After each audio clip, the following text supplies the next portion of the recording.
Assalamualaikum teman-teman. Nah, dan kali ini saya mau bercerita cerita rakyat yang berjudul Sura dan Baya. Tapi sebelum bercerita, saya punya pantun nih teman-teman. Dengarkan ya, nanti kalau saya berpantun jawab cakep.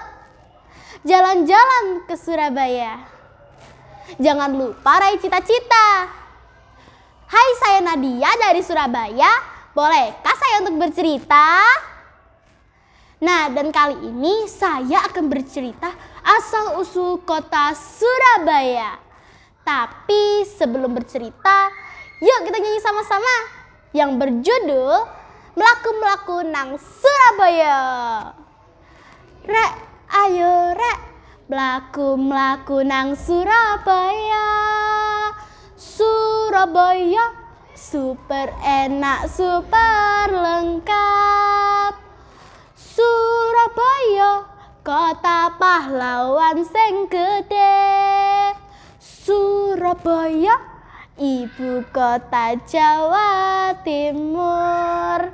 Sudah, tidak usah lama-lama, mari kita saksikan dongeng yang berjudul Asal-usul Kota Surabaya. Disimak ya teman-teman. Di suatu muara, hiduplah dua hewan buas yang berbeda, yang bernama hiu sura dan buaya baya. Mereka saling bermusuhan antar wilayah karena mereka hanya mau menguasai wilayah itu sendiri. Hei sura, kau sudah tidak usah di sini. Ini adalah wilayahku. Kamu tidak boleh di muara ini. Hei baya, kamu yang harusnya pergi. Muara ini hanya milikku karena aku adalah hewan yang paling besar. Bahkan kau dengan aku itu lebih besar aku. Hahaha. Akhirnya mereka bertarung siang dan malam.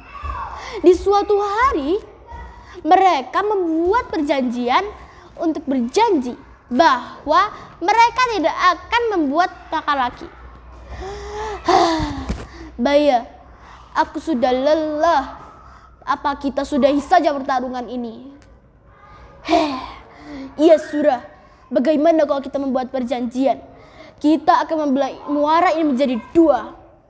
Laut adalah wilayahmu seorang, dan aku akan menguasai sungai ini sendirian. Kamu tidak boleh kesini lagi. Baiklah Baya, aku akan menyetujui ini. Beberapa bulan kemudian setelah perjanjian itu, Sura merasa bosan. Dia bosan memakan ikan-ikan di sungai. Aku bosan sekali makan ikan di sungai ini. Udah kecil-kecil, aku sudah tidak bisa kenyang lagi. Apa sebaiknya aku ke Baya saja ya? Di sana kan banyak makanan lezat. Mendengar makanan lezat, aku jadi lapar. Aku ke situ saja deh. La la la la la. Sesampainya di sungai itu, Sura menanya banyak santapan. Ada kijang, monyet, dan lain-lain dia makan. Pada akhirnya, buaya mulai sadar bahwa semua makanan yang biasanya menumpuk itu sudah menipis. Kemana makan makanan lezat ini? Kenapa aku setiap hari tidak mendapatkan mangsa? Aku kelaparan. Akhirnya, Baya mulai curiga bahwa Sura telah melanggar peraturan itu dan memasuki wilayahnya. Pada suatu hari ketika Sura akan berburu, Baya merencanakan sebuah rencana. Bagaimana kalau aku membuat sebuah rencana? Aku akan menangkap kijang dan melukai kakinya. Akhirnya Baya melakukan hal itu. Dia menggigit ekor kancil yang sangat gemuk. Ini akan lezat, tapi aku harus sadar kalau ini bukan untukku, tetapi ini untuk Sura. Aku akan menjebaknya. Awas kau Sura. Dia sangat kesal karena setiap hari dia selalu kelaparan. Ketika Sura telah datang, dia sangat senang karena dia mendapat santapan yang sangat lezat. Aku mendapat makanan yang sangat lezat, gemuk pula. Aku akan membawanya ke laut. La la la la la. Yes, aku akan mendapatkan makanan. Aku akan mengambil kakinya lalu aku bawa ke laut. Di sana buaya yang sedang sembunyi di balik semak-semak terkejut ketika melihat Sura mengambil kancil yang telah ditangkapnya.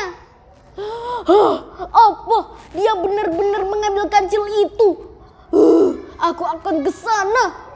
Buaya mengarah ke arah hiu itu, yaitu adalah Sura, dengan sangat kesal. Hei Sura, aku kan sudah bilang kepadamu, laut itu sudah milikku dan sungai ini adalah milikku. Kamu melanggar semua itu. Hei buaya, aku membuka pintu laut dengan sangat lebar untukmu. Kalau kamu mau mencari ikan, ya cari saja di sana. Aku tidak melarangmu. Di situ telah terjadi pertengkaran yang lebih dahsyat dari sebelumnya. Semuanya saling menggigit. Pada akhirnya, buaya berhasil menggigit ekor Sura. Cek! Sakit sekali. Apa yang kamu lakukan, buaya? Aku telah menggigit ekormu dan kamu tidak akan bisa lepas dariku. Dan akhirnya ekor Sura pun putus. Dan Sura pun lari kesakitan atau berenang kesakitan ke laut. Sakit sekali. Kalau aku tidak seperti itu, aku mungkin tidak akan kehilangan ekorku. Akhirnya Sura berenang kesakitan ke laut. Di sisi lain, buaya sudah senang karena dia tidak ada lagi saingannya. Yes! Tidak ada Sura di sini. Makananku akan selalu kumakan sendirian saja. Tidak ada yang mengganggu. Akhirnya Sura merintih kesakitan di dalam gua, yang itu gua di dalam laut miliknya. Sakit sekali. Nah, itu dia teman-teman. Bagus tidak? Nah, kalian tahu tidak teman-teman pesan moral dari cerita ini? Nah, kalau kalian tidak tahu, sini biar aku kasih tahu. Pesan moral dari cerita ini, kita tidak boleh saling menyakiti ya teman-teman, karena itu hanya menghasilkan buah yang tidak enak. Dan kita pastinya tidak merasa nyaman karena kita selalu membuat kesalahan tersebut. Nah, itu dia teman-teman ceritanya. Sekarang aku akan meninggalkan kalian. Terima kasih ya teman-teman sudah menyimak dengan saya. Assalamualaikum warahmatullahi wabarakatuh. Dan teman-teman.